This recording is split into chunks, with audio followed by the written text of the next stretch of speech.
101. ஜீவா மோகனிடம் நவாப் இங்கு வந்து தன்னை சந்திப்பார் என உறுதியாகச் சொல்ல மோகன் கண்கள் அவநம்பிக்கையை வெளிப்படுத்தியது. இதுக்கு சாத்தியமே இல்ல. நவாப் ஒரு தொழிலதிபர் மட்டும் இல்ல, அவர் இவ்வளவு பெரிய வர்த்தக நிறுவனத்தை வச்சிருக்கும் போதே தெரியுது, சக்தி வாய்ந்த நபர்களை கண்டிப்பா அவருக்கு தெரிஞ்சிருக்கணும். அவரை அப்பாயின்மெண்ட் எடுத்துதான் எல்லாரும் பாப்பாங்க. அப்புறம் எப்படி மாஸ்டரை பத்தி தெரியாம நவாப் இங்க வருவாரு என யோசித்தான் மோகன். இந்த ஊரில் உள்ள ஒவ்வொரு அங்குல நிலமும் தங்கம் போல் விலை உயர்ந்தது.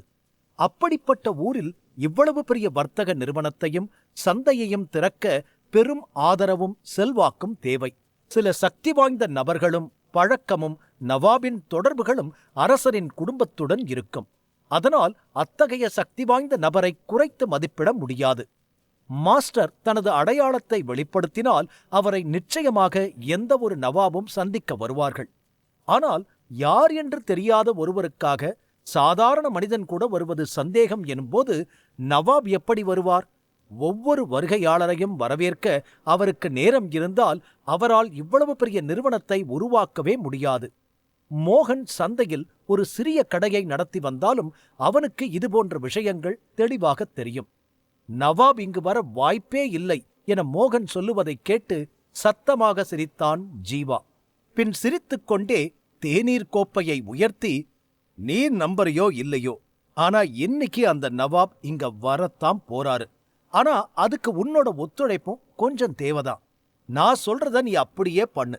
கொஞ்சம் சொதப்புனாலும் எல்லாம் போயிடும். சோ கேர்ஃபுல்லா பண்ணணும், ஓகேவா என ஜீவா சொல்ல, கண்டிப்பா மாஸ்டர் என மோகன் பணிவாக தலை குனிந்து கூறினான். மோகனுக்கு இன்னும் சந்தேகம் இருந்தது உண்மைதான். ஆனாலும் மாஸ்டரின் நம்பிக்கையான பாவனையை பார்த்து சம்மதித்து சரி என்றான்.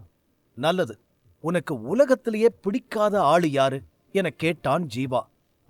அஜீஸ்னு ஒருத்தன் இருக்கா மாஸ்டர், அவன்தான் எனக்கு ஒரே எதிரி. எல்லாத்துலயும் என்ன டாமினேட் பண்ணி கீழே தள்ளி மேல போறதுதான் அவன் வேலையே. அவனை பழி வாங்க நானும் சமயம் பார்த்து காத்திருக்கேன். ஆனா அவன் இன்னும் என்கிட்ட மாட்ட மாட்டேங்கிறான் என கண்ணில் ஒரு வெறி தெரிய மோகன் கோபமாக கூறினான். அவனை நினைச்சாலே ரொம்ப கோபம் வருதே உனக்கு. இப்ப நீ என்ன பண்ற, அந்த அஜீஸ மனசுல வச்சுக்கிட்டு அதோ அங்க போய் லெப்ட் சைட்ல இருக்கிற சிங்கத்தோட தலைய ஓங்கி ஒரு பஞ்ச் பண்ணு. அந்த சிங்கத்தோட தலை உடையிற அளவுக்கு உன் பஞ்ச் இருக்கணும் என்றான் ஜீவா. என்ன சொல்றீங்க மாஸ்டர்? மாஸ்டரின் உத்தரவை கேட்டு மோகன் கிட்டத்தட்ட மயங்கி விழுவது போல் ஆனான்.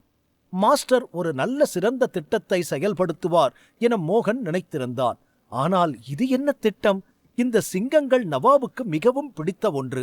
எப்படியும் பல லட்சம் ரூபாய் மதிப்பு இருக்கும். இந்த சிங்கத்தை தொட்டாலே இங்கிருந்து போக முடியாது. இப்போது அதன் தலையை உடைத்தால் மோகன் தலையும் அதே போல் உடையும் என நினைத்தான் மோகன். மாஸ்டர், என்ன சூசைட் பண்ண சொல்றதும் ஒண்ணுதான், இப்ப நீங்க சொன்னதும் ஒண்ணுதான். என்ன பார்த்தா பாவமா தெரியலையா உங்களுக்கு என மோகன் அழுவது போல் கூறினான். மோகன், பயப்படாத, நான் இருக்கும்போது உன்னை சாக விட்டுருவேனா என்ன? நாம சாதிக்க வேண்டியது நிறைய இருக்கு, அதுக்குள்ள சாகிறதுக்கு என்ன அவசரம் என சொல்லி ஜீவா மோகன் தோளை தட்டிக் கொடுத்து தான் சொன்ன வேலையை உடனே முடிக்கச் சொன்னான். மோகனுக்கு என்ன சொல்வது என்று தெரியவில்லை. ஜீவா சொன்னது போல் மோகன் ஒருவேளை சாகாமல் இருந்தாலும் சிங்கத்தின் தலையை உடைத்ததற்கு குறைந்தது அவனின் கை கால்களாவது உடைவது உறுதி.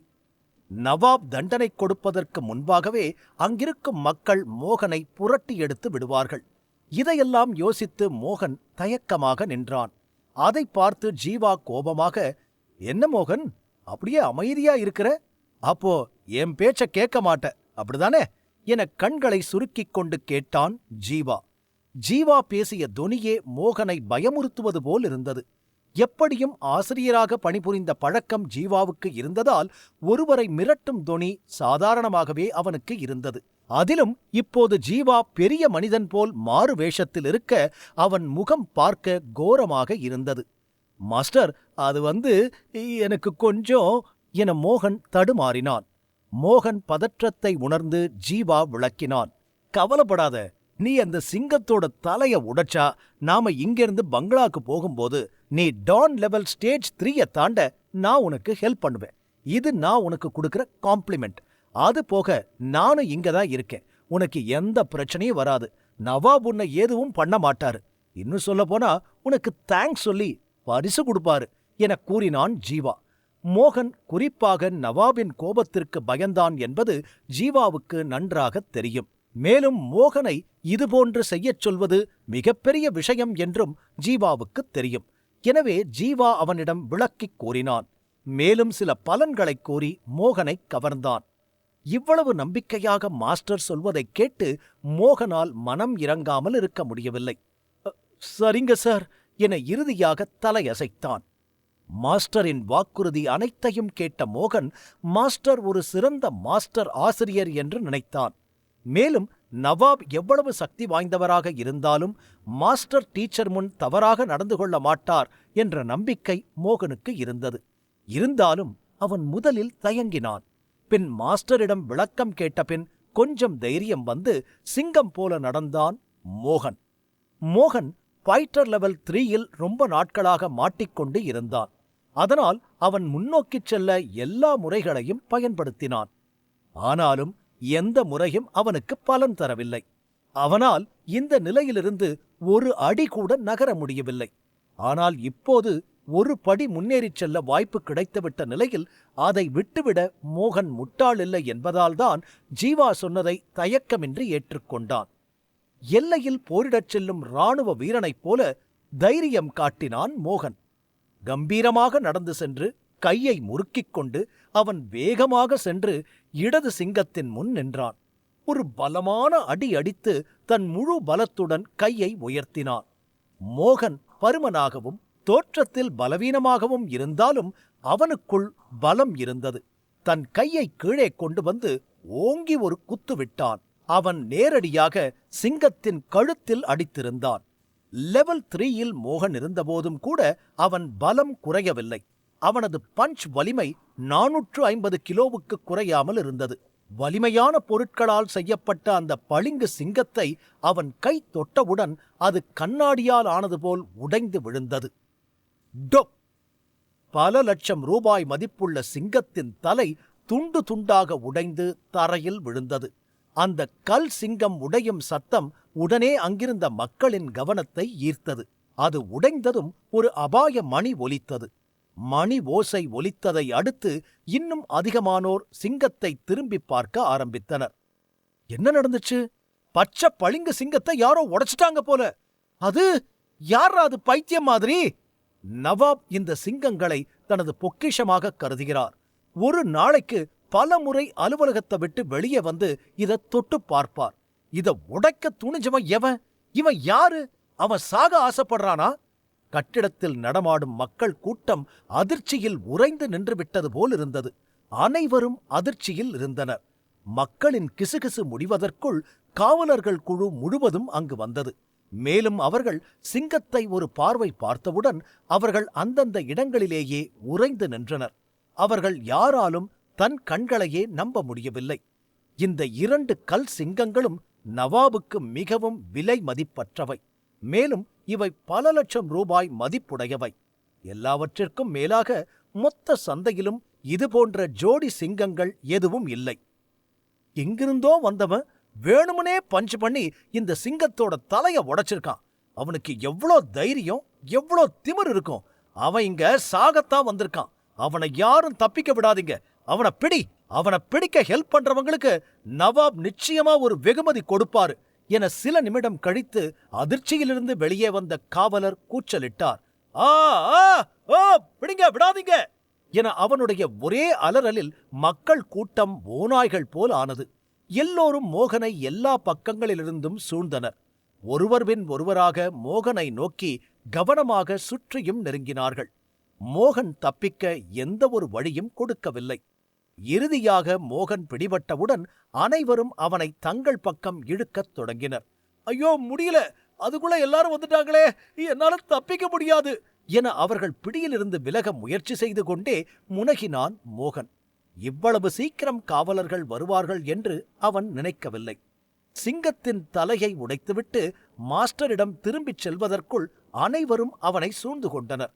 மோகன் மிகவும் பதட்டமடைந்தான். அவனது முகம் பயத்தை கக்கிக் கொண்டிருந்தது. மோகன் கையை நீட்டி தன் நிலையை விளக்க முயன்றான்.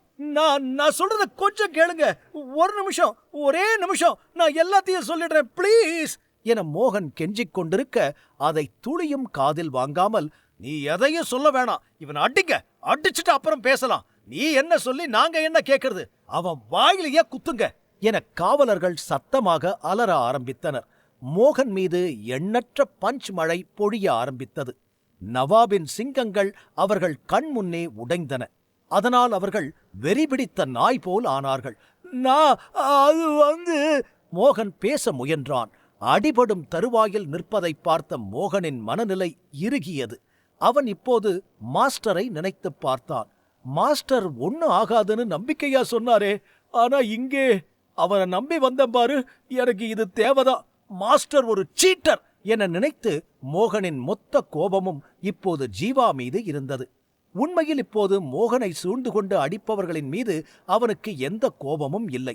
ஏனென்றால் அவர்கள் கோபமடையும் ஒரு செயலை மோகன் செய்துள்ளான்.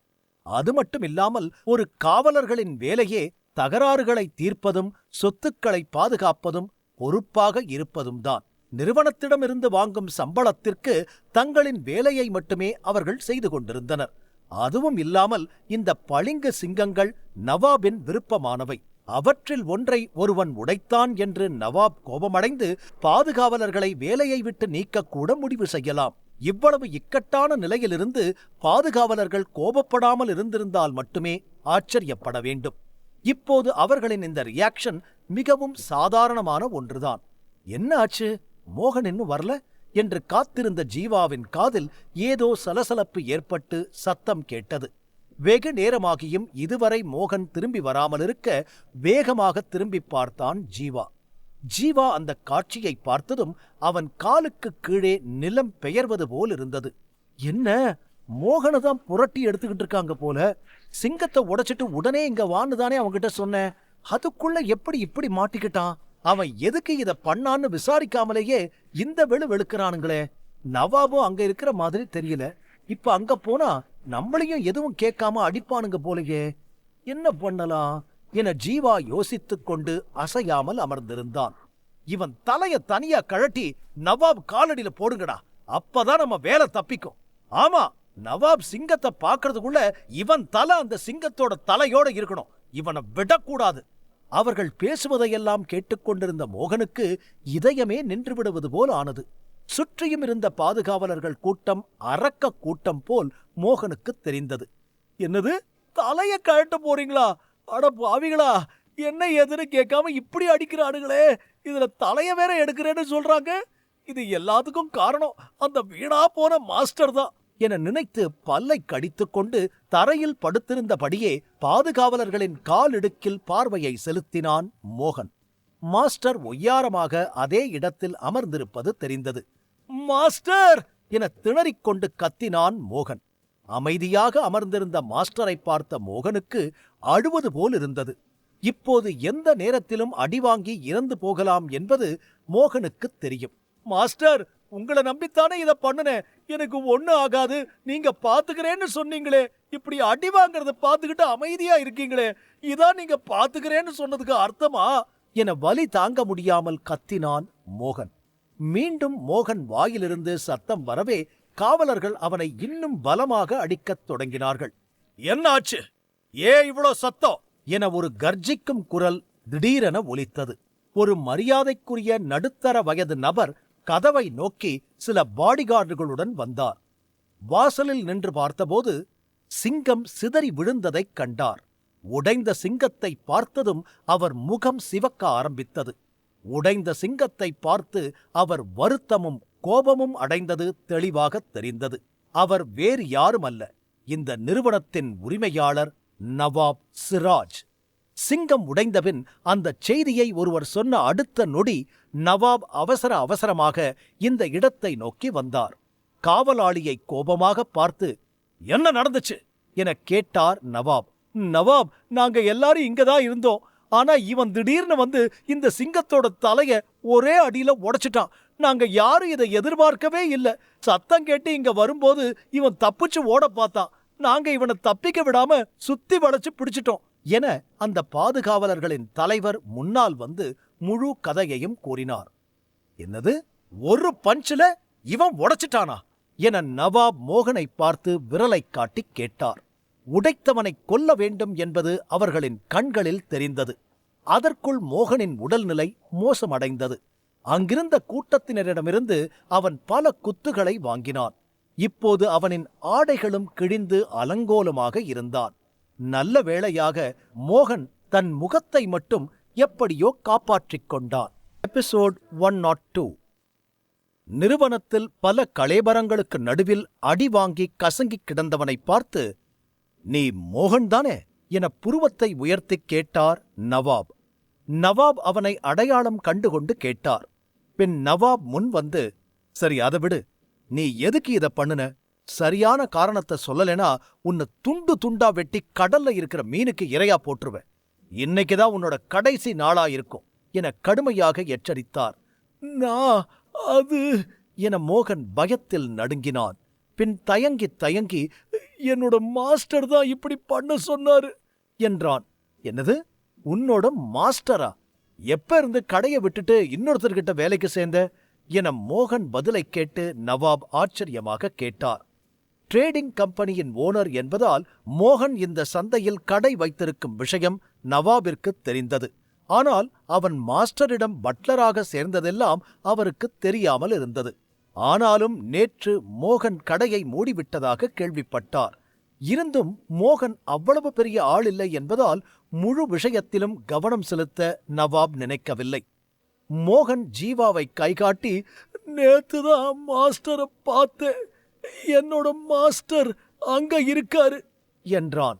யாரது என நவாப் கேட்டுக்கொண்டு அந்த திசையை பார்த்தார். ஜீவாவின் பின்புறம் மட்டும்தான் அவரின் பார்வைக்கு தெரிந்தது.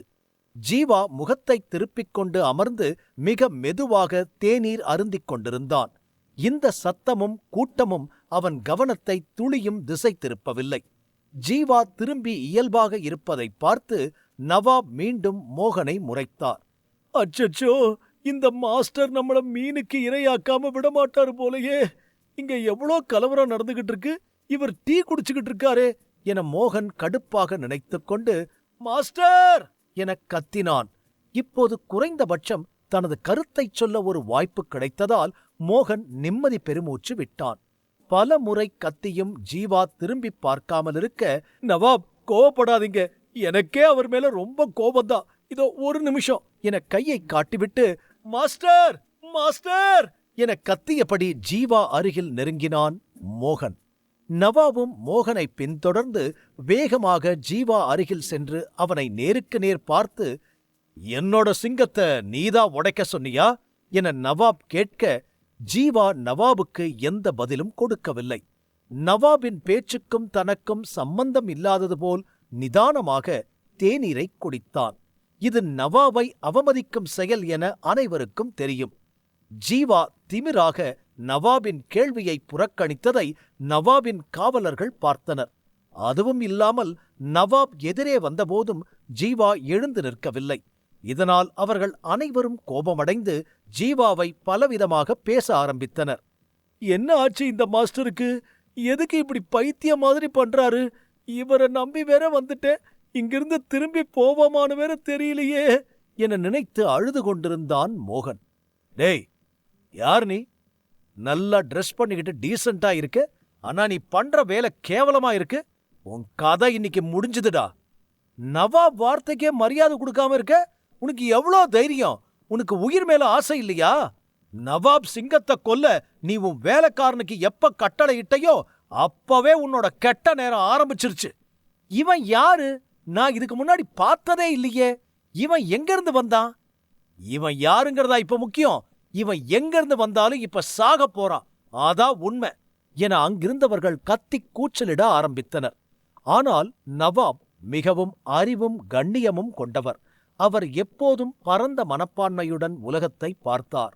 அதனால் தன் கையை உயர்த்தி அனைவரையும் அமைதியாக இருக்கும்படி சைகை செய்தார்.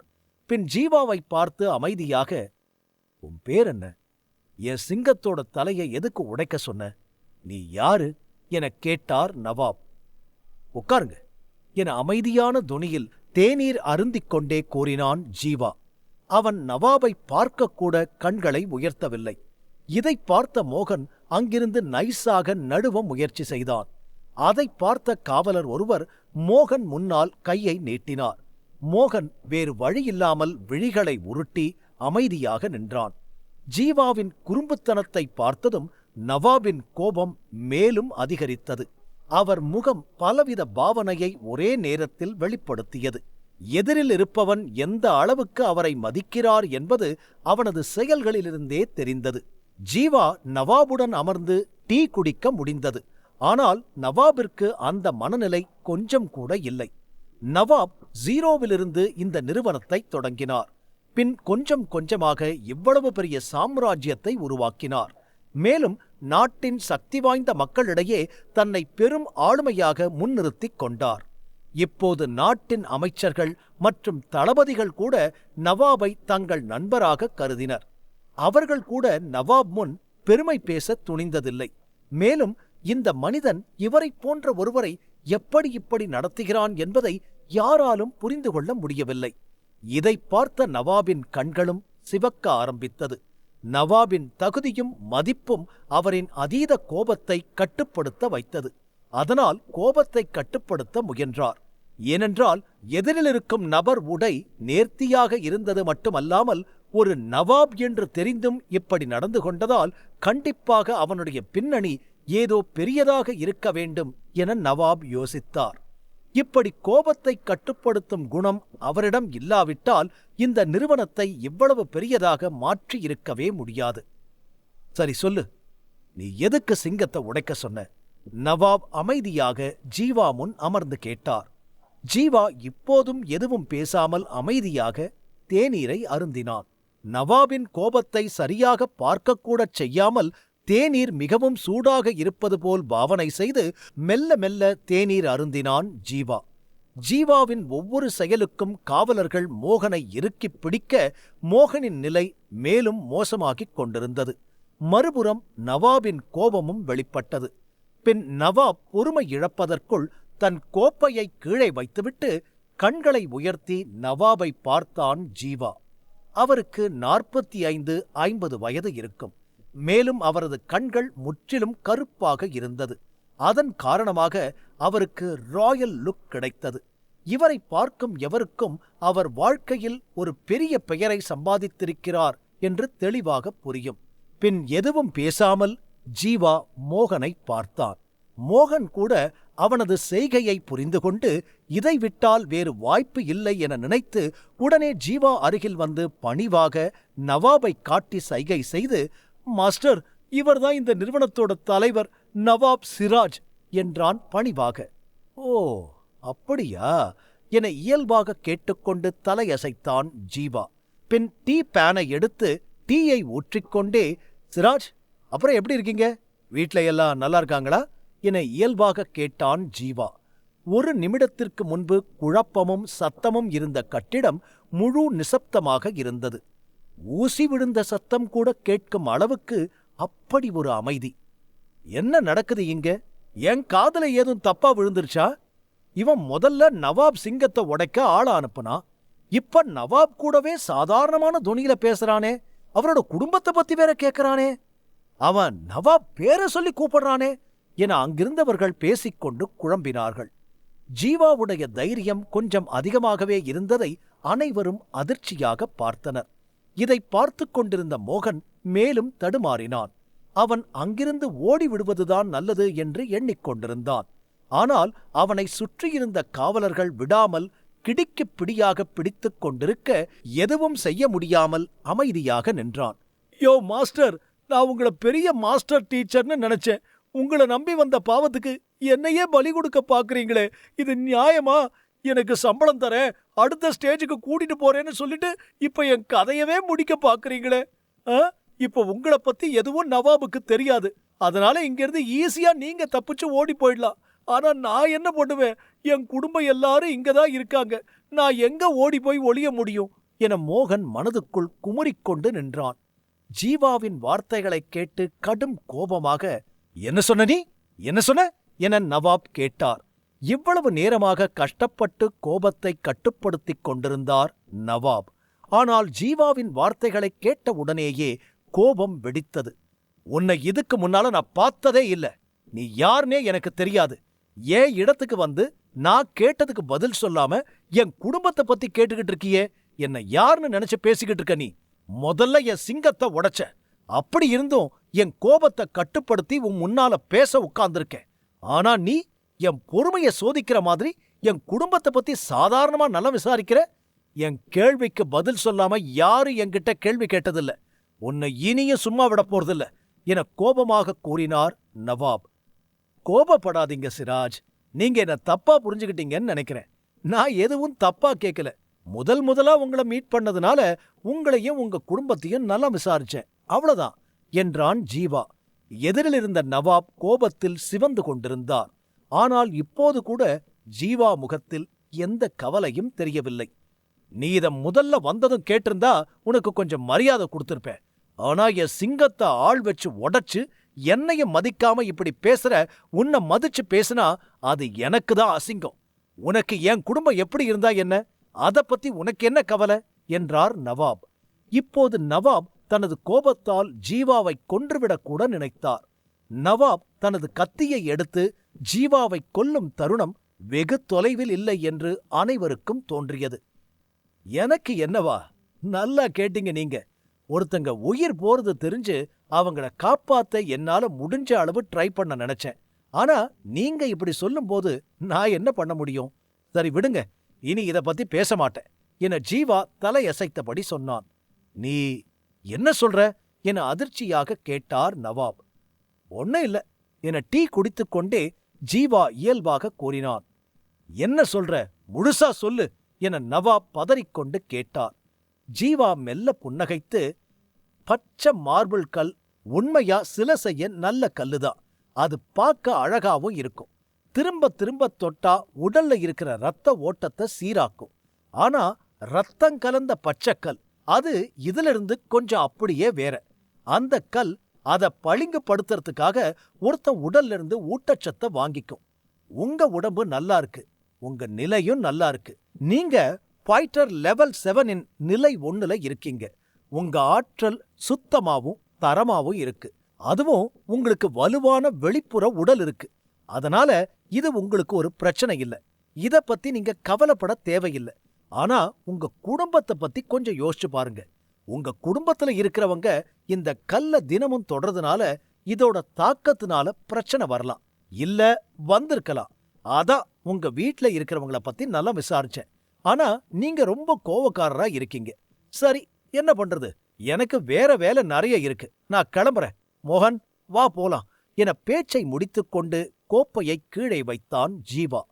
தன் உடைகளை ஒரு பார்வை பார்த்துவிட்டு எழுந்து நின்றான். பிறகு எதிரே இருந்த நவாபை அலட்சியப்படுத்தி கைகளை பின்னால் திருப்பிக் கொண்டு அங்கிருந்து கிளம்பினான். இதா சரியான டைம். மொத்த கூட்டமும் அமைதியா இருக்கு, கிளம்பிடலாம் என நினைத்துக் கொண்டு மோகனும் ஜீவா பின்னால் ஓடினான். இருந்தாலும் இப்போதும் அவனை யாராவது பின்தொடர்ந்து வருகிறார்களா என்று சுற்றும் முற்றும் பார்த்து கொண்டிருந்தான் மோகன். அப்போதுதான் ஒரு மெல்லிய குரல் ஒலித்தது. சார், பிளீஸ் ஒரு நிமிஷம் என்றார் நவாப். நவாப் அந்த ஆணவக்காரனை நிறுத்தி அவனுக்கு பாடம் புகட்டுவார் என்று அனைவரும் எதிர்பார்த்துக் கொண்டிருக்க, அவர்கள் எதிர்பார்த்ததற்கு முற்றிலும் மாறாக நவாப் சிராஜ் நடுங்கிக் கொண்டிருப்பதைக் கண்டார்கள். ஆனால் யாரையும் பொருட்படுத்தாமல் ஜீவாவை பணிவாக அழைத்தார் நவாப். ஜீவா நவாப் குரல் கேட்டதைக் கேட்டு நின்றான். சார், நீங்க எப்படி சொல்றீங்க? எனக்கு நிஜமா புரியல. ஆனா இந்த சிங்கம் பச்சை பளிங்கு கல்னால தயாரானது இல்ல, ரத்த பச்சை கல்னால ஆனதுதான். அப்புறம் நீங்க சொன்ன மாதிரியே ஜாராவுக்கு கொஞ்ச நாளா உடம்பு சரியில்லை என்று நவாப் சிராஜ் கூறினார். அவர் கோடீஸ்வரர் என்பது பெரும்பாலானவர்களுக்கு தெரியும். நகரத்தின் பெரியவர்களும் கூட அவரிடம் மரியாதையாக பேசுவார்கள். ஆனால் இவ்வளவு நாட்களாக ஏதோ மன உளைச்சலில் இருக்கிறார் என யாருக்கும் தெரியாது. இப்போது எந்த ஒரு துக்கத்தையும் தாங்கும் சக்தி அவரிடம் இல்லை. ஜாரா என்பது அவர் மனைவியின் பெயர். ஏழையாக இருந்தபோது, பணம் சம்பாதிக்க முடியாத காலத்திலும், ஒரு நாளைக்கு 2 வேளை ரொட்டி சாப்பிடுவதற்கு கூட முடியாத கடினமான காலத்திலும் கூட நவாபுடன் வாழ்க்கையைத் தொடங்கியவள் அவர் மனைவி ஜாரா. பின் அவரது வியாபாரம் வளர வளர அவரது போராளி நிலையும் கூடியது. ஆனால் இப்போதும் தன் மனைவியின் துணை இல்லாமல் அவர் இவ்வளவு பெரிய ஆள் ஆகியிருக்க முடியாது என்பதில் உறுதியாக இருந்தார். இன்றும் சிலரைப் போல் பணக்காரரான பிறகு அவர் தனது மனைவியை ஏமாற்றவில்லை. அவர் தனது மனைவிக்கு விசுவாசமாக இருந்தார். வேறு எந்த பெண்ணையும் தன் அருகில் கூட வரவிடவில்லை. அவருடைய மனைவியே அவருடைய உலகம். ஏனென்றால் நல்ல காலத்திலும் கெட்ட காலத்திலும் அவருடன் இருந்தவள் அவள் மட்டுமே.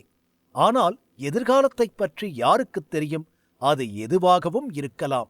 கடந்த 6 மாதங்களுக்கு முன்பு திடீரென அவரின் மனைவிக்கு உடல்நலக் குறைவு ஏற்பட்டது. இப்போது அவளால் செய்ய முடிந்ததெல்லாம் படுக்கையில் படுத்துக்கொண்டு அமைதியாக இருப்பது மட்டுமே. இப்போது அவள் நிலைமை மிகவும் மோசமாக இருந்தது. அவள் எப்போது வேண்டுமானாலும் இறந்துவிடும் நிலையில் இருந்தாள். நாடு முழுவதிலுமிருந்து மருத்துவர்களை அழைத்தார். நாட்டின் மிகப்பெரிய மருத்துவரிடம் கூட தன் மனைவியின் நோயை இப்போதே குணப்படுத்தச் சொன்னார்.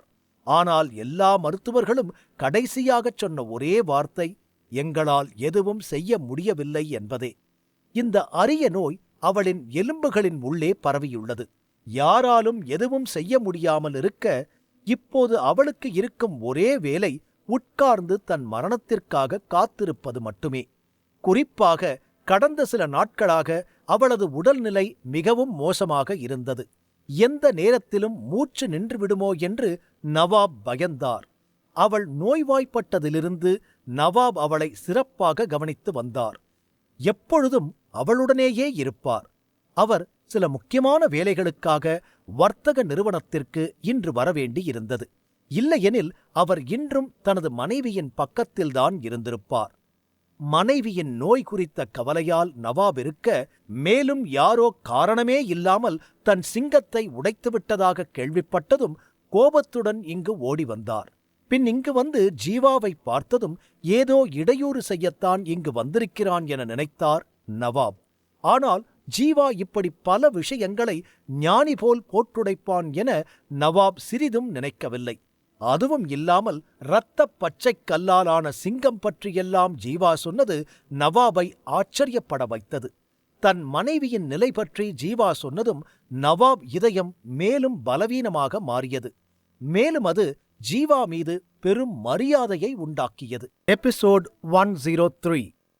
ஜீவா சில உண்மைகளை சொன்னதும் நவாப் தன் எதிரில் இருப்பது சாதாரண ஆள் இல்லை என்பதை புரிந்து கொண்டார். பின் அமைதியாக ஜீவாவை பார்க்க ஜீவா மெல்ல பேசத் தொடங்கினான். உங்க மனைவி ஒரு சாதாரண பெண். அவங்க ஃபைட்டர் லெவல் 2க்கு மேல இல்ல. நான் சொல்றது சரியா என ஜீவா அப்படியே திரும்பாமல் நின்றபடி நவாபிடம் கேட்டான். நவாப் குழப்பமாக, ஏன் மனைவியை பத்தி உனக்கு எப்படி தெரியும்? அவளுடைய ஃபைட்டர் ஸ்டேஜ் லெவல் உனக்கு எப்படி தெரியும் என நவாப் வேகமாக கேட்டார். அவர் ஜீவாவை மிகவும் அதிர்ச்சியுடன் பார்த்தார். நவாப் தன் மனைவியின் பெயரை மட்டுமே ஜாரா என பேசும்போது கூறியிருந்தார். ஆனால் ஜீவா ஜாரா என்பது அவரது மனைவியின் பெயர் என்று உடனடியாக தெரிந்து கொண்டான். அது மட்டுமில்லாமல் அவள் போராளி நிலையையும் ஒரு நொடியில் கூறினான். ஜீவா சொன்னது முற்றிலும் சரியானது என நவாப் முகமே காட்டிக் கொடுத்தது.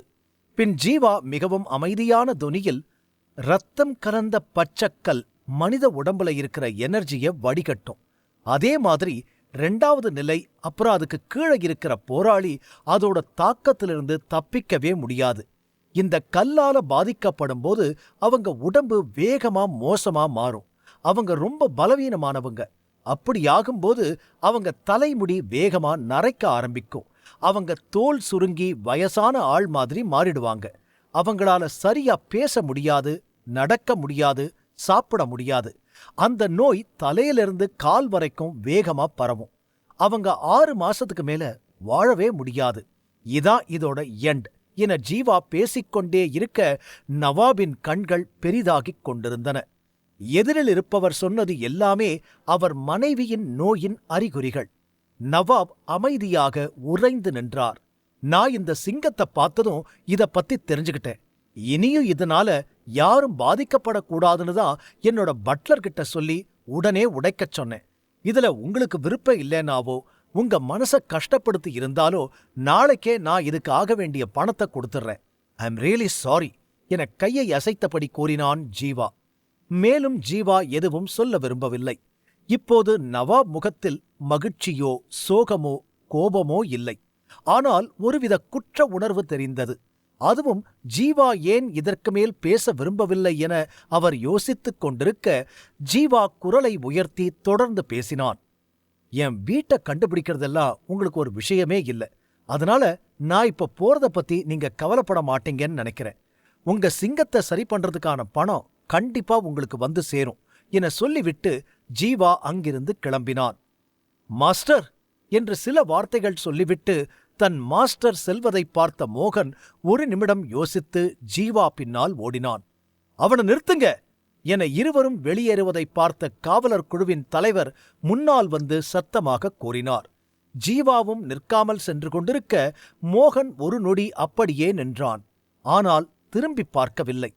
என்னடா இது, மறுபடியும் அடிக்க ஆரம்பிப்பாங்க போல. நம்ம எவ்வளோ வேகமா ஓடினாலும் அவங்க கிட்ட இருந்து தப்பிக்க முடியாதே என நடுங்கிக் கொண்டு நின்றான். காவலர்கள் முன் கைகட்டி தடுத்து, அதுக்கு அவசியம் இல்ல என நவாப் சத்தமாக கத்தினார். அவரது வெளிப்பாடு தொடர்ந்து மாறிக்கொண்டே இருந்தது. ஒரு நொடி முகத்தின் நிறம் மங்கி அடுத்த கணம் சிவப்பு நிறமாக மாறியது. என்னது, நவாபே சொல்லிட்டாரா? இது போதும் என மோகன் நினைத்துக்கொண்டு வேகமாக நடக்க ஆரம்பித்தான். அங்கிருந்தவர்களுக்கும் கூட நவாப் மனதில் என்ன நினைக்கிறார் என்பதை தீர்மானிக்க கடினமாக இருந்தது. அவர் ஒரு தொழிலதிபர். அவர் ஆசிரியரோ மாணவரோ அல்ல. இன்று வரை ஜீவா சந்தித்த அத்தனை பேரும் உடனே அவனை நம்பினார்கள். ஆனால் நவாப் தெளிவான பார்வையில் உலகத்தை பார்த்தவர். அவர் யாரையும் அவ்வளவு எளிதில் நம்ப மாட்டார். ஆனால் ஜீவா விஷயத்தில் அது மாறியது. எங்கிருந்தோ வந்த 30 வயதுடைய ஒருவன் ஏதேதோ பேசினான். ஆனாலும் அவனுடைய வார்த்தைகள் 100% உண்மை. மேலும் அவன் அனைவரையும் ஆச்சரியப்படுத்தினான். அவன் இங்கிருந்து செல்லும்போது நவாப் அவனை தடுக்கவும் இல்லை, மகிழ்ச்சியுடன் அவன் பின்னால் செல்லவும் இல்லை. எல்லாவற்றிற்கும் மேலாக நவாப் தனது மனைவியை பல மருத்துவர்களிடம் காட்டினார். அதில் எந்த மருத்துவர் இந்த மனிதனை சந்தித்திருப்பார் என யோசிக்கும்போது ஒருவர் மீது வலுவான சந்தேகம் வந்தது. மேலும் அவர்தான் தனது மனைவியைப் பற்றி இவனிடம் சொல்லி இருக்க வேண்டும் என நினைத்தார்.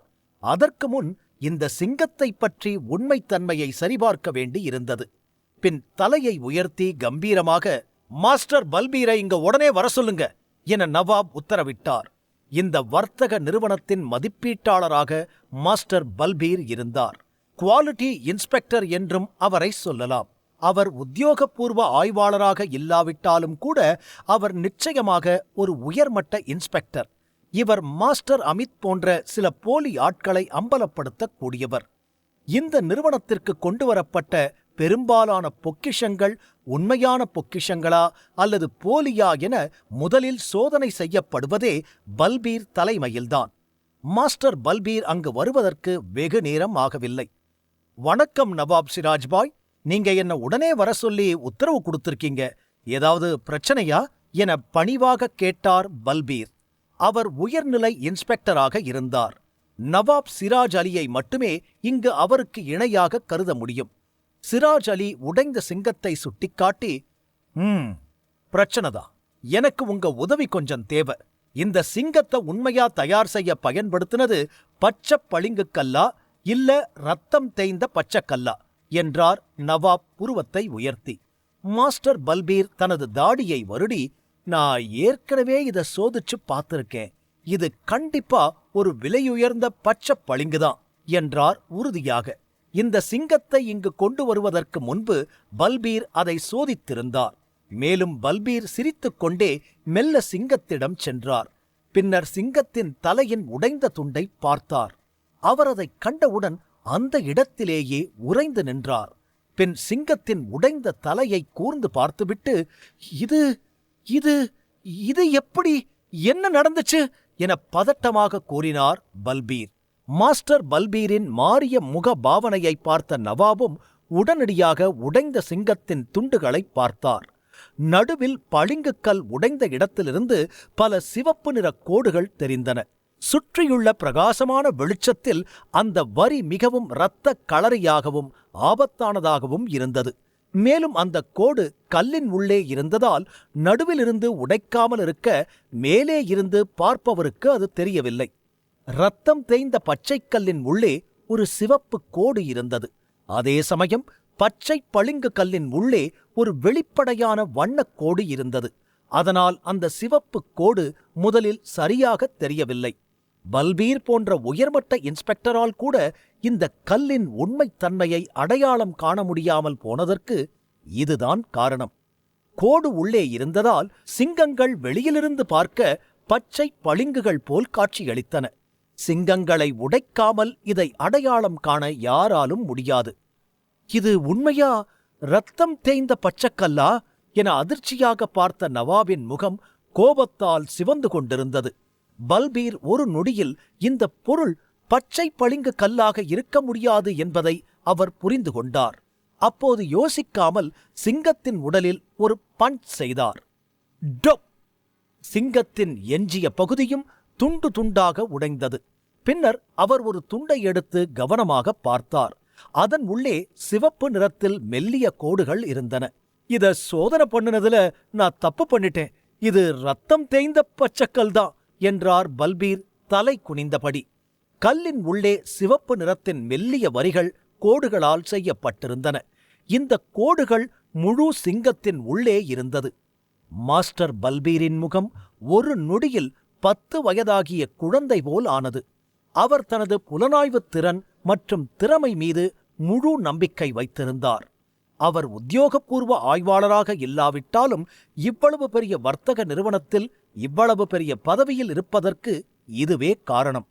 மேலும் அவரது திறமையின் காரணமாகவே நவாப் அவரை தனது நண்பராகவும் சகோதரராகவும் நடத்தினார். இருப்பினும் நிறுவனத்தின் மிகப்பெரிய மற்றும் மிகவும் மதிப்புமிக்க பொக்கிஷத்தை ஆய்வு செய்வதில் அவர் தவறு செய்தார். இப்போது அவருக்கு என்ன நடக்கும் என அனைவரும் பார்த்துக் கொண்டிருந்தனர். ஆனால் நவாப் இந்த தவறுக்காக மாஸ்டர் பல்பீர் மீது எந்த பழியையும் சுமத்தவில்லை. இந்த கோடுகள் கல்லுக்குள் இருந்தன. மேலும் அவை மிகவும் சிறியதாகவும் இருந்தன. மேலிருந்து யாரும் அவற்றை பார்க்க முடியாது. ஒருவேளை இதை உருவாக்கிய கைவினைஞர்கள் கூட இந்த வரிகளை பார்த்திருக்க மாட்டார்கள். ஆகவே சரிபார்த்ததில் தவறு நடந்திருப்பது பெரிய விஷயம் இல்லை என்பதை புரிந்து கொண்டு பல்பீரை பார்த்து தோளில் கை வைத்து, மாஸ்டர் பல்பீர், இப்ப எனக்கு தெரிய வேண்டிய இன்னொரு உண்மை, இந்த ரத்தம் கலந்த பச்சைக்கல் உண்மையா ஒருத்தங்கிட்டேருந்து எனர்ஜிய வேகமா எடுத்துக்குமா என்ன? இத பத்தி உங்களுக்கு தெரியுமா என்றார் நவாப்.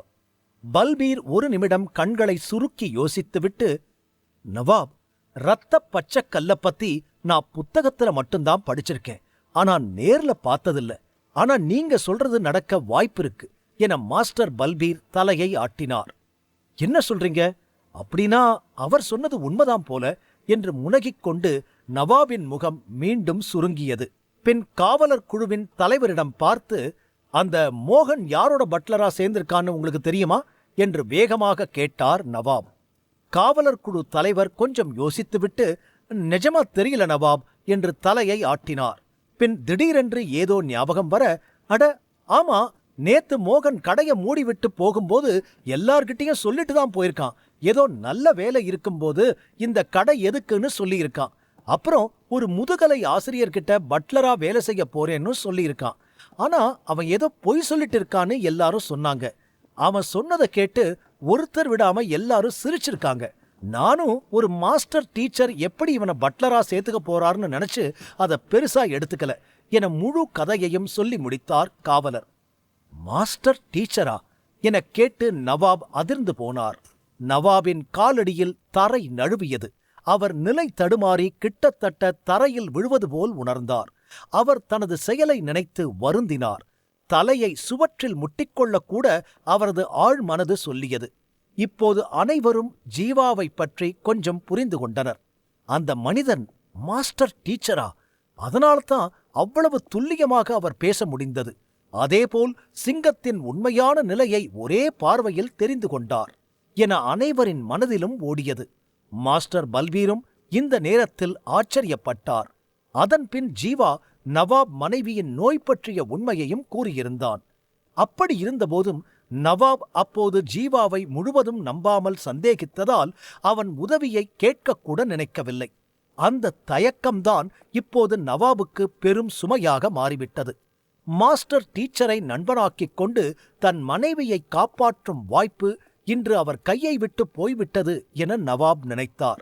ஐயோ கடவுளே என மேல் நோக்கி தலையில் கை வைத்து கத்தினார் நவாப். நவாபின் முகத் தோற்றத்தை பார்த்த அனைவருக்கும் அவரின் நிலை புரிந்தது. எவ்வளவு பெரிய தப்பு பண்ணிட்டார் நவாப்! அந்த மனுஷன் எப்படி மாஸ்டர் டீச்சர் ஆனாரு? அவர் மாஸ்டர் டீச்சரா என அங்கிருந்தவர்கள் பேசிக் கொண்டிருந்தனர். பின் நவாபுக்கு சுய நினைவு வந்தவுடன், சீக்கிரம் இப்ப போனவங்க 2 பேரும் எங்க தங்கி இருக்காங்கன்னு இப்பவே கண்டுபிடிங்க. எல்லாரும் வேகமா தேடுங்க. என் கார் தயாரா இருக்கட்டும். அவர் இருக்கிற இடம் தெரிஞ்சதும் உடனே நான் அங்க போகணும் என அவசரமாக கட்டளையிட்டார் நவாப். ஒரு முறை வந்த வாய்ப்பு அவர் கையை விட்டு நழுவியது. அப்படியொரு வாய்ப்பை அவர் மீண்டும் இழக்க விரும்பவில்லை. அந்த நபர் ஒரு மாஸ்டர் ஆசிரியர் என்று அனைத்து காவலர்களும் கேட்டபோது அவர்களின் முகம் பயத்தில் படர்ந்தது. நவாப் தன் கட்டளையை விரைவாக கூறினார். இந்த நாட்டில் ஒரு முதுகலை ஆசிரியர் கூட இல்லை. ஆசிரியர் குழுவின் தலைவர் கூட ஒரு உயர்நிலை சீடர் மாஸ்டர் ஆசிரியர் மட்டுமே. இங்கே யாராலும் ஒரு மாஸ்டர் ஆசிரியரை கூட அடையாளம் காண முடியவில்லை. இப்போது அதிசயமாக அந்த மாஸ்டர் ஆசிரியரே தெய்வம் போல் வந்தார். ஆனால் அவரை அடையாளம் கண்டு கொண்டாடுவதற்கு பதிலாக அவருடன் சண்டையிட ஆரம்பித்ததை நினைத்து அனைவரும் வருந்தினர். ஒருவேளை மாஸ்டர் டீச்சர் தங்கள் மீது கோபப்பட்டால் என்ன செய்வது? அவர்கள் அனைவரும் அதை நினைத்து நடுங்கினர். எல்லோரும் பயந்து மயங்கி விடுவது போல் உணர்ந்தனர். ஆனால் நல்ல வேளையாக நேற்று கிளம்பும் முன் அந்த மோகன் தான் ஒரு மாஸ்டர் டீச்சருக்கு சேவை செய்யப் போகிறேன் என்று எல்லோரிடமும் கத்தி சொல்லியிருந்தான். அதே சமயம் அவன் வசிக்கும் இடத்தையும் கூறியிருந்தான். அதனால் மாஸ்டர் டீச்சரின் வீட்டை கண்டுபிடிப்பதில் அவர்கள் யாருக்கும் பெரிய அதிக சிரமம் இல்லை. போகலாம் என நவாப் மின்னல் வேகத்தில் கட்டிடத்திலிருந்து வெளியேறினார். மாஸ்டர் வீட்டை கண்டுபிடித்த செய்தியை அறிந்ததும் நவாப் ஒரு நிமிடம் கூட தாமதிக்காமல் உடனடியாக அந்த பங்களாவை நோக்கி விரைந்தார். எபிசோட் 104. ஜீவா தன் மாய லைப்ரரியை பயன்படுத்தி நவாப் வைத்திருந்த சிங்க சிலையை தொட்டு பார்த்து அதன் குறைகளை அறிந்து கொண்டு தான் யார் என அனைவருக்கும் காட்டினான். நவாப் குழப்பத்தில் இருக்கும்போதே ஜீவா அங்கிருந்து நடக்கத் தொடங்கிவிட்டான். ட்ரேடிங் கம்பெனியை விட்டு வெளியே வந்த அந்த நேரத்தில் மோகன் பயத்தில் வியர்வையில் நனைந்து கொண்டிருந்தான். அந்த மார்க்கெட்டை விட்டு வெளியே வந்ததும் பின்தொடர்ந்து யாரும் வராததைக் கண்டு நெஞ்சில் கை வைத்து நிம்மதி பெருமூச்சு விட்டான். பின் தன்னை மேலும் அமைதிப்படுத்திக் கொண்டு மாஸ்டரிடம், மாஸ்டர், நாம இப்ப எங்க போறோம் என்றான் தயங்கிக் கொண்டே. வேற எங்க? வந்த வேலை முடிஞ்சது. நேரா நம்ம பங்களாவுக்கு தான் போறோம் என சொல்லி ஜீவா தலையை ஆட்டினான். ஜீவா பங்களாவை விட்டு வெளியே வரும்போது நவாபை சந்திக்க விரும்புவதாக மோகனிடம் கூறியிருந்தான். ஒருவேளை ஏதேனும் முக்கிய வேலையாக நவாபை மாஸ்டர் பார்க்க நினைக்க வேண்டும் என மோகன் நினைத்து நேராக அவர் இருக்கும் இடத்திற்கு ஜீவாவை அழைத்துச் சென்றான். ஆனால் அங்கே போனதும் தான் மோகனுக்குத் தெரிந்தது ஏதோ வில்லங்கமான பிரச்சனையில் சிக்கிக் கொண்டோம் என்று.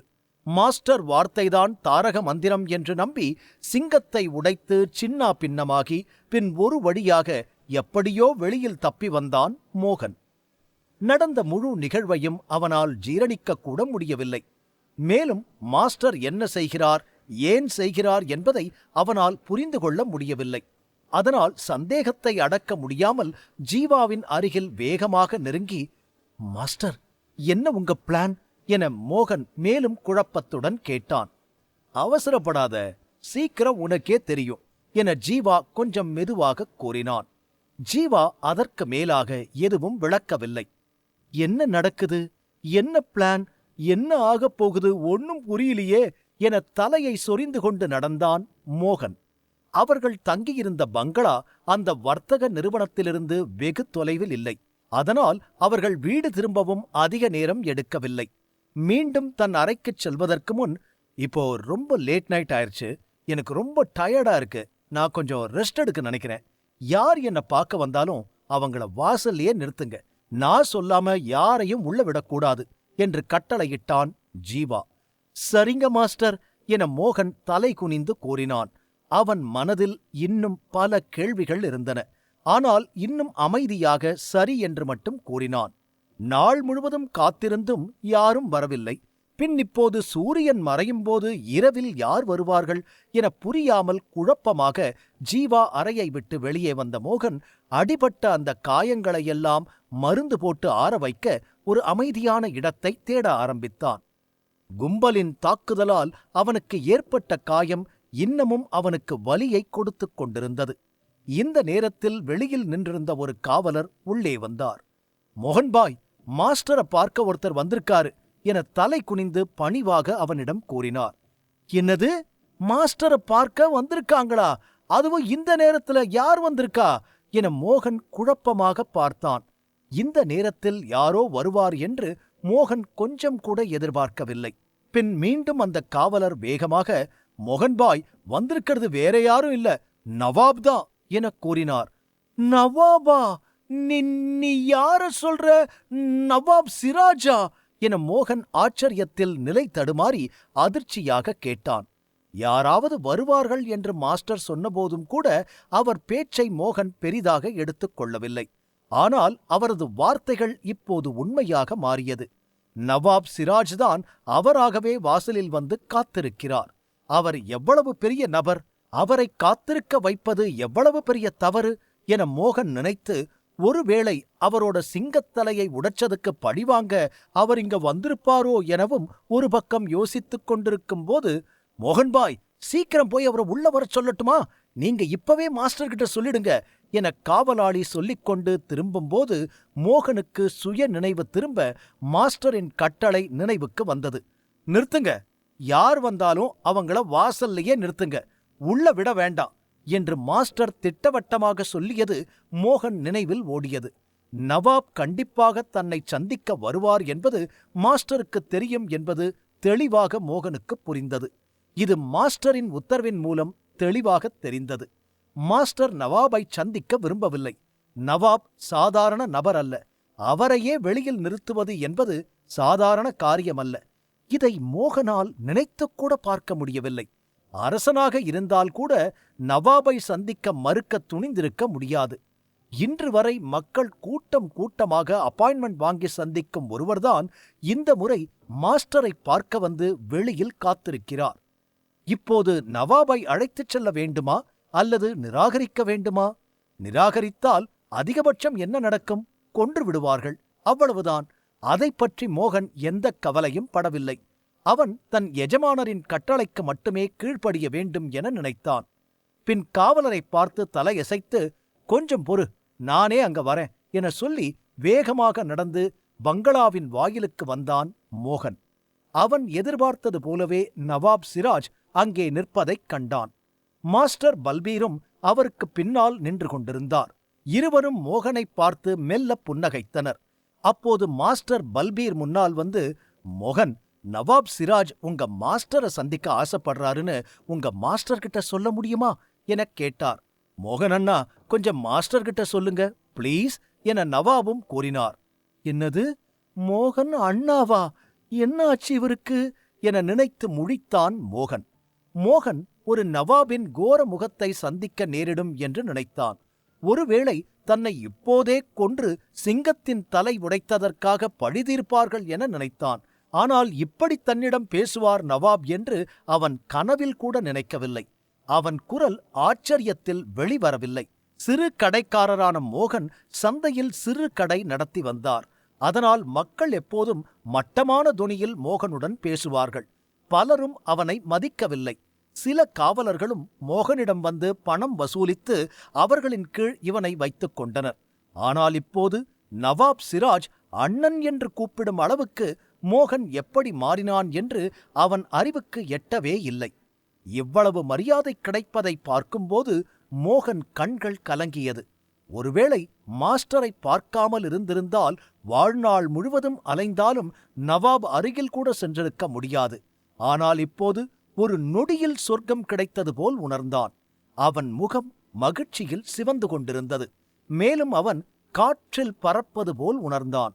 இவ்வளவு நாள் மரியாதையை கொடுத்தே பழகிவிட்ட மோகனுக்கு இப்போது அதை பெறுவது கண்டிப்பாக புது உணர்வுதான். அதிலும் ஒரு நவாபிடமிருந்து பெறுவது பேரின்பம்தான். ஒருவேளை நவாபிற்கு தன் எஜமானர் ஒரு மாஸ்டர் டீச்சர் என்று தெரிந்திருக்கலாம். அதனால்தான் அவர் அவசரமாக இங்கு வந்திருக்கிறார். அதனாலேயே அவர் வார்த்தைகளில் மரியாதையும் அதிகரித்தது என்பதை மோகன் ஓரளவு புரிந்து கொண்டான். இப்போது இறுதியாக அவன் ஒரு தலைசிறந்த ஆசிரியரின் பட்லரானான். நாட்டின் பிரதமராக இருந்தாலும் அனைவராலும் மதிக்கப்பட வேண்டியவர். நவாப் அலி எவ்வளவு பெரியவராக இருந்தாலும், எவ்வளவு பணக்காரராக இருந்தாலும் கடைசியில் அவர் தொழிலதிபர் மட்டுமே. பின் சாதாரண ஒரு தொழிலதிபருக்கு மாஸ்டரின் பட்லர் ஏன் பயப்பட வேண்டும் என நினைத்த மோகனின் மனதில் இருந்த பயமெல்லாம் ஒரு நொடியில் பறந்து போனது. தோரணையை நிமிர்த்திக் கொண்டு பெருமிதத்துடன், சாரி சார், நீங்க தப்பான நேரத்துக்கு இங்க வந்துட்டீங்கன்னு நினைக்கிறேன். இது என் மாஸ்டர் தூங்குற நேரம். அவர் இந்த நேரத்துல யாரையும் உள்ள விட வேண்டான்னு ரொம்ப ஸ்ட்ரிக்டா சொல்லிட்டாரு. மாஸ்டர் வார்த்தையை யாரும் மீற முடியாதுன்னு உங்களுக்கே தெரியும். இங்க வந்து உங்க டைம் வேஸ்ட் ஆனதுக்கு மன்னிச்சுக்குங்க, நீங்க போகலாம் என கையை காட்டி கூறினான் மோகன். இந்த வார்த்தையை சொல்லும்போது மோகன் சாதாரணமாக இருந்தாலும் மனதிற்குள் அப்படி ஒரு மகிழ்ச்சியில் இருந்தான். ஆஹா, இப்படி கெத்தாக மறுப்பதில் கிடைக்கும் இது போன்ற மகிழ்ச்சியை இதுநாள் வரை அவன் உணர்ந்ததில்லை. இதற்கு முன்வரை மோகன் நவாப் சிராஜிடம் தலை வணங்கி மரியாதையுடன் பேசி வந்தான். நவாப் சிராஜ் மனம் நொந்து விடுவாரோ அல்லது கோபமாகி விடுவாரோ என்று அவன் எப்போதும் பயத்தில்தான் அவரை கடந்து செல்லுவான். நவாபிற்கு பிடிக்காத ஒரு சின்ன விஷயம் நடந்தால் கூட இந்த சந்தையிலிருந்து வெளியேற்றப்படலாம் என பயத்தில் அவன் கடந்த நாட்கள் பல. ஆனால் இப்போது பேசியது போல் கனவில் கூட இவ்வளவு வெளிப்படையாகவும் தலை நிமிர்ந்தும் நவாபிடம் பேசுவான் என மோகன் நினைக்கவில்லை. தூங்குறாரா என கன்னத்தை வருடினார். இதைக் கேட்டதும் நவாபின் முகம் வாடியது. ஏதோ சொல்ல வேண்டும் என்று தோன்றியது. ஆனால் நிஜத்தில் அவரால் எதுவும் சொல்ல முடியவில்லை. இந்த நேரத்தில் நவாபின் மனதில் சில எண்ணங்கள் ஓடிக்கொண்டிருந்தது. மாஸ்டர் கட்டிடத்திலிருந்து வெளியேறி சில நிமிடங்களில் அவர் பின்னாலேயே வந்திருந்தார். மாஸ்டர் சென்ற சிறிது நேரத்தில் அவரும் வேகமாக கிளம்பினார். இருவரும் இங்கு வருவதற்கு 4-5 நிமிடங்கள் மட்டுமே வித்தியாசம் இருக்கும். ஆனால் இந்த கொஞ்ச நேரத்தில் மாஸ்டர் தூங்கியிருப்பார் என்று சொல்லும்போது நவாபால் அதை கொஞ்சம் கூட நம்ப முடியவில்லை. மாஸ்டர் தன்னை ஏமாற்ற என்ன காரணம் இருக்க முடியும்? ஒருவேளை தான் மாஸ்டர் டீச்சரை கோபப்படுத்தி இருக்கலாம். அதனால்தான் தன்னை சந்திக்க மறுக்கிறார் என்று நவாப் உணர்ந்தார். மாஸ்டர் டீச்சர் கோபப்பட்டால் நாட்டு மன்னர்கள் கூட பயந்து போவார்கள். இப்போது தான் வெறும் வியாபாரி. உண்மையாகவே தன்மேல் கோபம் வந்தால் இனி தனக்கு என்ன நடக்கும்? அவர்களுக்கு கூட மாஸ்டரின் கோபத்தை எதிர்கொள்ளும் தைரியம் இல்லை. அப்படி இருக்கும்போது சாதாரண வியாபாரி என்ன செய்ய முடியும் என நினைத்து பதறினார் நவாப். அவரது மனைவியின் நிலை மிகவும் மோசமாக இருந்தது. அவள் எப்போது வேண்டுமானாலும் இறந்து போகலாம். மேலும் இந்த மாஸ்டர் டீச்சர் தனது மனைவியின் நோய்க்கான காரணத்தை சொல்ல முடிந்ததால் அவளுக்கும் மாஸ்டரால் குணமடையக்கூடிய வாய்ப்பு கூட இருந்தது. என்ன நடந்தாலும் மாஸ்டர் டீச்சரை சமாதானம் செய்ய வேண்டும். இல்லையென்றால் தன் மனைவிக்கு என்ன நடக்கும்? அவள் இல்லாமல் என்ன செய்வது என பல சிந்தனைகளை மனதில் போட்டு யோசித்துக் கொண்டு நவாப் சிராஜ் மீண்டும் அன்புடன் மோகனை பார்த்து, என்னோட செக்யூரிட்டி மாஸ்டரை பத்தி தெரியாம மோசமா நடந்துகிட்டாங்க. மாஸ்டர் ஏதும் தப்பா நினைச்சிருந்தா நான் அதுக்கு மன்னிப்பு கேட்டுக்கிறேன். நீங்க தான் கொஞ்சம் மாஸ்டர்கிட்ட எடுத்து சொல்லணும் என பணிவாக கூறினார் நவாப். நவாப், உங்க செக்யூரிட்டி என்னதான் போட்டு புரட்டி எடுத்தாங்க. அடி தாங்க முடியாம கத்தி கதறியும் அவங்க என்ன விடல. பாருங்க, உடம்பெல்லாம் காயமா இருக்கு. அதான் மாஸ்டர் ரொம்ப கோவமா இருக்காரு. நான் அவரோட பட்லர் இல்லையா? என்ன அடிச்சா அவர் சும்மா இருப்பாரா என மோகன் கோபமாக கூறினான். மோகன் இதுதான் சமயம் என தன் மனதிலிருந்த கோபத்தை இறக்கி வைத்தான். இதைக் கேட்ட நவாப் தயங்காமல், மோகன் அண்ணா, உங்களுக்கு நடந்ததுக்கு நான் மன்னிப்பு கேட்டுக்கிறேன். இது தப்புதான், மன்னிச்சிடுங்க. இதோ உங்களுக்கு மருந்து கூட கொண்டு வந்திருக்கேன். இத போட்டுக்கங்க, சீக்கிரம் சரியாயிடும். இதை எடுத்துக்கங்க. அதோட இந்த பரிசைய நீங்க வாங்கிக்கோங்க. என் கோரிக்கைய மாஸ்டர் கிட்ட நீங்க சொன்னா மட்டும் போதும் என்று சொல்லிக்கொண்டே பாக்கெட்டிலிருந்து ஒரு பாட்டிலையும் நோட்டு கட்டுகளையும் எடுத்து மோகனிடம் கொடுக்க நீட்டினார். ஆனால் மோகன் அதை வாங்க கையை நீட்டவில்லை. நவாப் கையில் இருக்கும் பரிசுகளை மோகன் கவனமாக பார்த்தான். அவன் ஒரு கடைக்காரனாக இருந்ததால் சந்தையில் உள்ள விஷயங்களைப் பற்றி நன்றாக புரிந்து கொண்டான். எல்லாவற்றுக்கும் மேலாக அவனுக்கு சந்தையில் உள்ள பொருட்கள் மதிப்பு அத்தனையும் அத்துப்படி. அதனால் அந்த பாட்டிலை பார்த்ததும் அது மிகவும் விலை உயர்ந்தது என்பதை அறிந்து கொண்டான். மேலும் கவனமாக பார்த்தபின் இந்த மாத்திரைகள் காயம் மீட்டெடுப்பு என்ற பெயரில் பிரபலமானது என்பதையும் அவன் புரிந்து கொண்டான். இந்த மருந்து காயங்களுக்கு ஒரு சஞ்சீவியாக வேலை செய்தது. ஆனால் இது மிகவும் விலை உயர்ந்தது. இது கெமிஸ்ட் குழுமத்தின் அதிகாரப்பூர்வ வேதியியலாளர் மட்டுமே செய்யக்கூடிய பொக்கிஷம். இதனாலேயே அதன் ஒவ்வொரு மாத்திரையும் சுமார் 10,000 ரூபாய் மதிப்புடையதாக இருந்தது. ஆனால் நவாப் அந்த முழு மாத்திரை புல்லட் பாட்டிலையும் பரிசாக கொடுத்து முன்னால் நீட்டிக் கொண்டிருந்தார். மேலும் நவாப் கையில் இருந்த நோட்டுக்கட்டு, அதன் உள்ளே 2,000 ரூபாய் நோட்டுகள் இருந்தன. மேலும் அந்த நோட்டுக்கட்டில் 50-60 நோட்டுகள் இருந்தன. மாஸ்டரிடம் ஒரு செய்தி கொடுப்பதற்காக லட்சக்கணக்கான ரூபாய் கொடுக்கப்படுகிறது என்று அர்த்தம் புரிந்து கொண்டான் மோகன். அடக்கடவுளே, நான் ஒரு வருஷம் ஃபுல்லா வேலை செஞ்சா கூட இவ்வளவு பணம் சம்பாதிக்க முடியாது. இவ்வளவு பணம் கொடுக்க வேண்டிய அவசியம் என்ன என நினைத்து புரியாமல் குழம்பி நின்றான் மோகன். அந்த பரிசுகளால் அவன் ஆச்சரியப்பட்டாலும் நவாப் சிராஜின் இந்த நடத்தையும் விலை உயர்ந்த பரிசும் கொடுக்க காரணம் அவன் அல்ல, அவனுடைய மாஸ்டர் மட்டுமே என அவனுக்குத் தெரியும். அவன் தனது எஜமானருக்கு மரியாதை காட்டவும் அவர் வந்த செய்தியை அவருக்கு தெரிவிக்கவும் இந்த பரிசுகளை வாங்குவது சரியான முறை இல்லை என நினைத்தான். நவாப் சிராஜ் என்ன நினைத்தாலும் அதை பற்றி கவலைப்படும் நிலையில் மோகன் இல்லை. மேலும் பரிசுகள் கொடுப்பது தவறான விஷயமாக இருந்தது. ஒருவேளை இந்த பரிசுகளை எடுத்துக்கொண்டால் மாஸ்டர் கோபத்திற்கு கூட ஆளாக நேரிடும். இந்த பரிசுகளும் காணல் நீர் போல மறைந்துவிடும் என்பது அவனுக்கு தெளிவாக தெரியும். அதனால் தன்னை கட்டுப்படுத்திக் கொண்டு, மன்னிக்கவும், என்னால இத வாங்கிக்க முடியாது. உங்க மேல ரொம்ப மரியாதை வச்சிருக்கேன். நீங்களும் அதுக்கு தகுந்த மாதிரி நடந்துக்குங்க நவாப். இது மாதிரி பரிசு அன்பளிப்பு எல்லாம் கொடுக்கறது சரியில்லை. மாஸ்டர் பார்க்க விருப்பம் இல்லைன்னு சொல்லிட்டா விருப்பம் இல்லைன்னு தான் அர்த்தம். இந்த பரிசு பணம் எல்லாம் வச்சு அவரை பார்க்க நினைக்கிறது முட்டாள்தனம். நீங்க கிளம்பலாம். நாளைக்கு வேணா மறுபடியும் மாஸ்டரை பார்க்க முயற்சி பண்ணுங்க என்று நெஞ்சை கல்லாக்கி தைரியத்தை வரவழைத்துக் கொண்டு கூறினான் மோகன். எதிரில் இருந்தவன் லஞ்சம் கொடுத்ததைக் கண்டு கடும் கோபம் வந்தவன் போல் ஒரு தொனியில் கூறினான். மோகனுக்கு இதைத் தவிர வேறு வழியில்லாமல் இருந்தது. இன்று முதல் மாஸ்டர் டீச்சர் பட்லர் ஆனதால் பொறுப்பும் கூடிவிட்டது. இனி வேலையில் நல்ல ஒழுக்கத்தை கடைபிடிக்க வேண்டும், நல்ல குணம் உள்ளவனாக இருக்க வேண்டும் என தனக்குத்தானே சொல்லிக் கொண்டான் மோகன். இவ்வளவு பணத்தாலும் பரிசுகளாலும் ஏமாந்து போனால் அவனுடைய வேலையின் மரியாதை என்னவாகும்? மற்றவர்கள் அவனை எப்படி பார்ப்பார்கள் என பல விஷயங்கள் ஒன்றாக அவன் மனதை வாட்டியெடுக்க நவாபிடம் இப்படி ஒரு பதிலை கூறினான். என்னது, நாளைக்கா? மோகனின் பதிலைக் கேட்டு நவாப் சிராஜ் வருத்தமடைந்தார். தன் மனைவி நிலையை எப்படி சரி செய்வது என்று அவருக்கு தெரியவில்லை. நாளை வரை பிழைப்பாளோ இல்லையோ? நாளை வரை காத்திருந்தால் யாருக்குத் தெரியும்? தன் மனைவியின் சடலம் மட்டுமே தனக்கு கிடைக்கலாம் என யோசித்துக் கொண்டு மீண்டும் மோகன் முன்னால் கைகூப்பி, நான் கெஞ்சி கேட்கிறேன், ரொம்ப ரொம்ப முக்கியமான விஷயமா உங்க மாஸ்டரை பார்க்க வந்திருக்கேன். தயவு செஞ்சு எனக்கு ஹெல்ப் பண்ணுங்க. என் நிலைமை ரொம்ப மோசமா இருக்கு. மாஸ்டரை விட்டா எனக்கு ஹெல்ப் பண்ண ஆள் இல்ல. அதுக்கு மாஸ்டரை பார்க்க உங்களை விட்டாலும் எனக்கு ஹெல்ப் பண்ண ஆள் இல்ல. ப்ளீஸ் என சொல்லிக்கொண்டு நவாப் சிராஜ் மற்றொரு நோட்டுக்கட்டுக்களை எடுத்து மோகனிடம் கொடுக்க முயன்றார். இந்த முறை அவர் மிகவும் சோகமாகவும் வேதனையுடனும் காணப்பட்டார். அவர் கைகள் நோட்டுக்களை பிடித்தபடி நடுங்கியது. எபிசோட் 105. நவாப் மோகனிடம் உருக்கமாக மாஸ்டரை சந்திக்க உதவும்படி கேட்டார். அது மட்டுமில்லாமல் கையில் இன்னொரு கட்டு நோட்டுக்களையும் எடுத்து நீட்டினார். மன்னிச்சிருங்க நவாப், என்னால இந்த விஷயத்துல உங்களுக்கு உதவ முடியாது. இது மாஸ்டரோட உத்தரவு, என்னால மீற முடியாது என்றான் மோகன் முடிவாக. நவாப் கையிலிருந்த இவ்வளவு பணத்தை பார்த்தபோது மோகனுக்கு ஆசை வராமல் இல்லை. ஆனால் வேறு வழி இல்லாமல் மறுத்தான். இப்போது அவனுக்கு கதறி அழ வேண்டும் என்று தோன்றியது.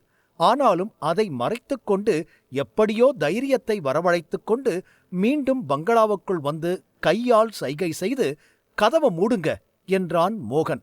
பின் நிற்காமல் பங்களாவை பார்த்து திரும்பி நடக்க ஆரம்பித்தான். மோகன்பாய், மோகன்பாய்! நவாப் சிராஜ் தொடர்ந்து நிறுத்தாமல் கத்திக்கொண்டே இருந்தார். நவாப் சிராஜ் டான் நிலை 7. ஆனால் அங்கு நின்ற காவலர்கள் நிலை 3 மட்டுமே. இருந்தாலும் அவர்களை மீறி உள்ளே வர நுழையத் துணியவில்லை. நவாப் சிராஜ், கொஞ்சம் அமைதியா இருங்க என பல்பீர் சமாதானம் செய்தார்.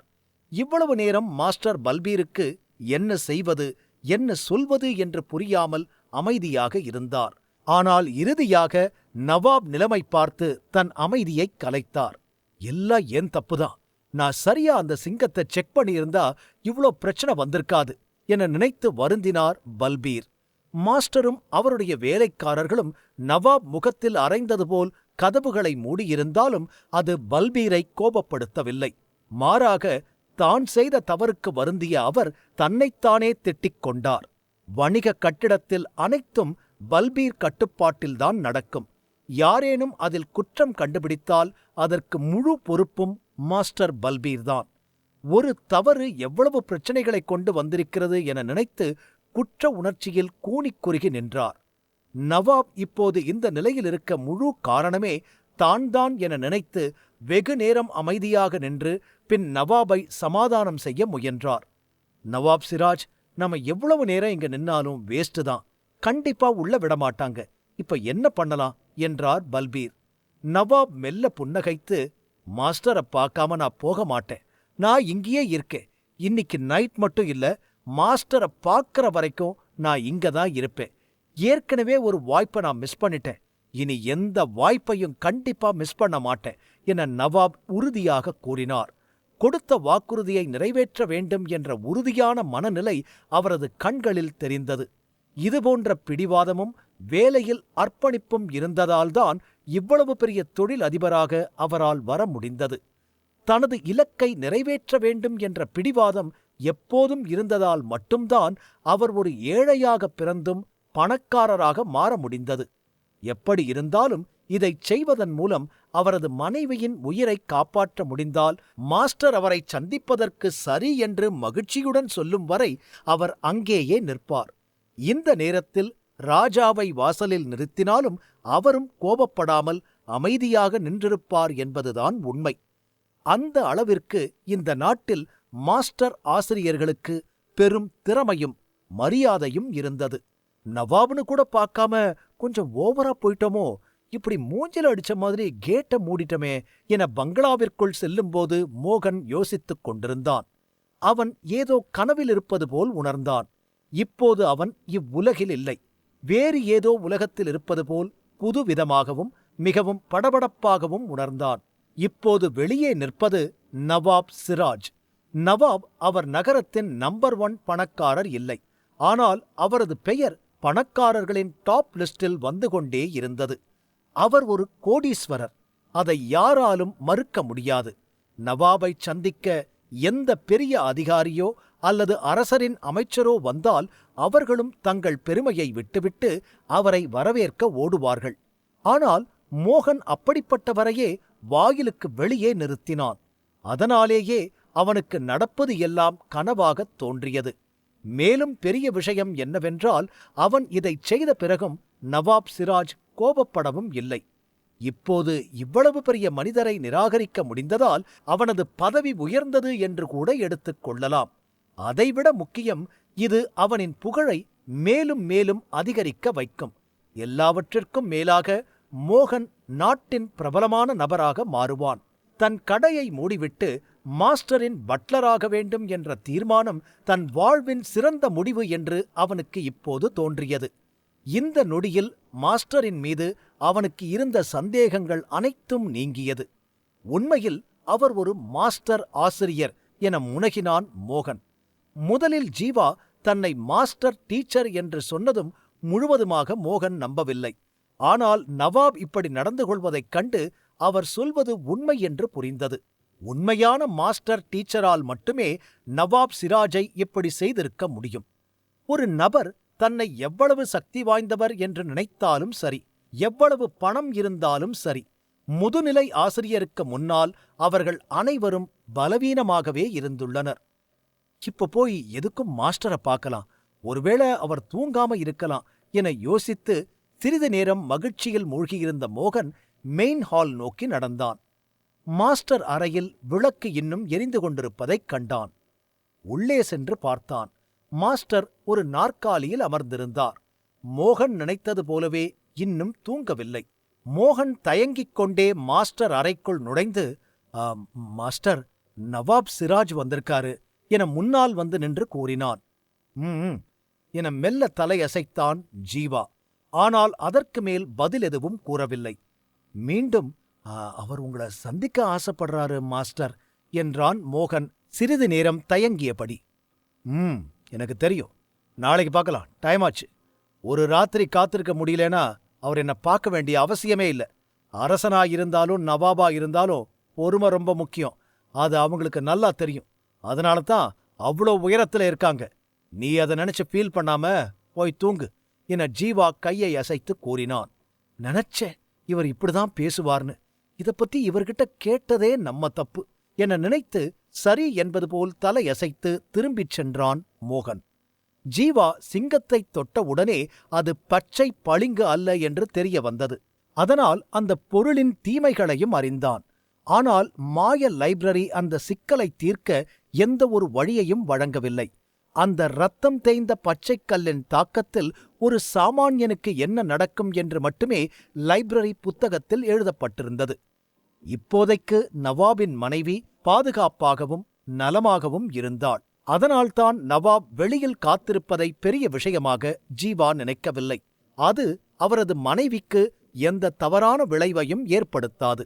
ஒரு கோடீஸ்வரன் மாஸ்டருக்காக அவரின் பங்களாவுக்கு வெளியே காத்திருக்கும்போது அவருடைய பெரிய நகரத்தை தாண்டியும் பிரபலமாக தெரிய வரும். எப்படி இருந்தாலும் இதைத் தவிர ஜீவாவுக்கு வேறு வழியில்லை. ஏனென்றால் 9 நாட்களில் 20 லட்சம் ரூபாய் சம்பாதிக்க வேண்டும். சரிங்க மாஸ்டர் என சொல்லி மோகன் தலையசைத்து அறையை விட்டு வெளியேறினான். வெளியே நிற்கும் நவாப் சிராஜை புறக்கணித்துவிட்டு ஜீவா தனது லெவல் 6 புள்ளியை திறக்க ஆரம்பித்தான். இரவு முழுவதும் கடுமையாக உழைத்து ஒரே நேரத்தில் 30 புள்ளிகளை திறந்தான்.